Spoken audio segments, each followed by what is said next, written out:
നമസ്കാരം. ഇന്ത്യയുടെ വ്യോമസേനയുടെ ശക്തി പറഞ്ഞറിയിക്കേണ്ടതില്ല.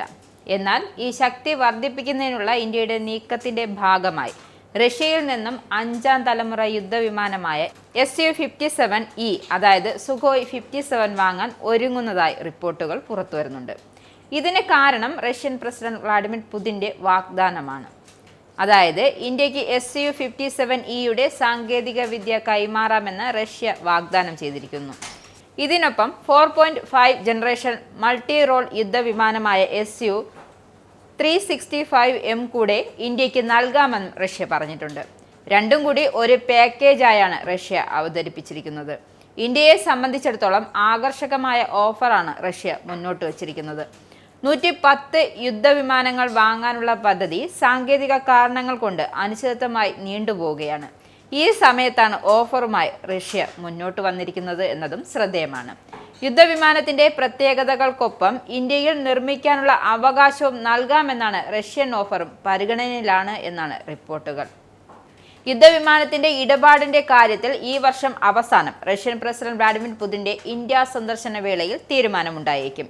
ഇന്ത്യയിൽ നിർമ്മിക്കാനുള്ള ലൈസൻസ് നൽകുകയാണെങ്കിൽ മഹാരാഷ്ട്രയിലെ നാസിക്കിലുള്ള Su-30MKIയുടെ നിർമ്മാണ കേന്ദ്രത്തിൽ വെച്ച് Su-57E നിർമ്മിക്കാനാകും. ഇതിനൊപ്പം യുദ്ധവിമാനത്തിന്റെ മുഴുവൻ സോഴ്സ് കോഡും നൽകാമെന്നാണ് റഷ്യ അറിയിച്ചിരിക്കുന്നത്. അങ്ങനെ ലഭ്യമായാൽ ഇന്ത്യൻ സാങ്കേതിക വിദ്യയിൽ നിർമ്മിച്ച ആയുധങ്ങളും റഡാറുകളും ഏവിസോണിക്സും മറ്റും വിമാനത്തിൽ ഉൾപ്പെടുത്താൻ സാധിക്കും. അടിയന്തരമായി 20 യുദ്ധവിമാനങ്ങൾ നേരിട്ട് റഷ്യയിൽ നിന്ന് വാങ്ങാനും ബാക്കി സാങ്കേതിക വിദ്യയുടെ കൈമാറ്റത്തോടെ പൂർണ്ണമായും ഇന്ത്യയിൽ നിർമ്മിക്കാനുമാണ് ഉദ്ദേശിക്കുന്നത്.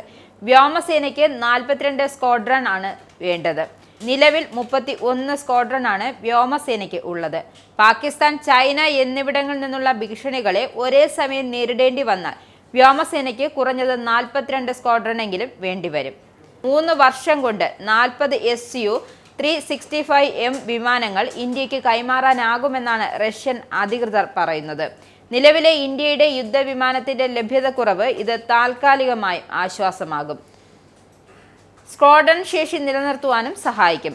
ഈ സമയം കൊണ്ട് ഇന്ത്യയിൽ Su-57E യുദ്ധവിമാന നിർമ്മാണം വേഗത്തിലാക്കാൻ സാധിക്കുമെന്നാണ് റഷ്യയുടെ ഓഫർ. നിലവിൽ ഇന്ത്യൻ വ്യോമസേന വലിയ തോതിൽ യുദ്ധവിമാനങ്ങളുടെ കുറവ് അനുഭവിക്കുന്നുണ്ട്. തദ്ദേശീയമായി യുദ്ധവിമാന വികസനവും നിർമ്മാണവും ഉദ്ദേശിച്ച വേഗത്തിൽ പുരോഗമിക്കാത്തത് കണക്കിലെടുത്ത് വിദേശ വിമാനങ്ങൾ വാങ്ങേണ്ടി വരുമെന്നാണ് കണക്കുകൂട്ടൽ. ഇന്ത്യയുടെ തദ്ദേശീയ സ്റ്റെൽത്ത് വിമാനം, അഡ്വാൻസ്ഡ് മീഡിയം കോമ്പാക്ട് എയർക്രാഫ്റ്റ് വികസനവും പൂർണ്ണമായിട്ടില്ല. ഇവ സൈന്യത്തിന്റെ ഭാഗമാകണമെങ്കിൽ ഇനിയും 10 വർഷമെങ്കിലും കാത്തിരിക്കേണ്ടി വരും. ഈ സാഹചര്യത്തിലാണ് റഷ്യൻ ഓഫർ വലിയ ആശ്വാസമാകുന്നത്. റഷ്യയുടെ ഓഫറിൽ ഇരു രാജ്യങ്ങളും ചർച്ച തുടങ്ങിയിട്ടുണ്ട്. ചർച്ചകൾ തീരുമാനത്തിലേക്ക് എത്തിയാൽ ഈ വർഷം അവസാനത്തോടെ റഷ്യൻ പ്രസിഡന്റ് ഇന്ത്യ സന്ദർശന വേളയിൽ കരാറുണ്ടായേക്കും. ഇരു രാജ്യങ്ങളും തമ്മിലുള്ള പ്രതിരോധ സഹകരണം കൂടുതൽ ആഴത്തിലുള്ളതാക്കാനാണ് തീരുമാനം. എന്നാൽ ഇതിനോടുള്ള യുഎസിന്റെ സമീപനം എന്താകുമെന്നതിൽ ആശങ്കയുണ്ട്. കാരണം ഇന്ത്യക്ക് F-35 യുദ്ധവിമാനം US വാഗ്ദാനം ചെയ്തിരുന്നു. ഇക്കാര്യത്തിൽ US പ്രതിരോധ കമ്പനിയായ ലോക്ഹീഡ് മാർട്ടിനും സർക്കാർ പ്രതിനിധികളും ഇന്ത്യ സന്ദർശിക്കാനിരിക്കുകയായിരുന്നു. എന്നാൽ ഈ യാത്ര തൽക്കാലത്തേക്ക് മാറ്റിവെച്ചിട്ടുണ്ട്. ഇതും റഷ്യൻ യുദ്ധവിമാന ഓഫറും തമ്മിൽ ബന്ധമുണ്ടെന്നാണ് കരുതുന്നത്.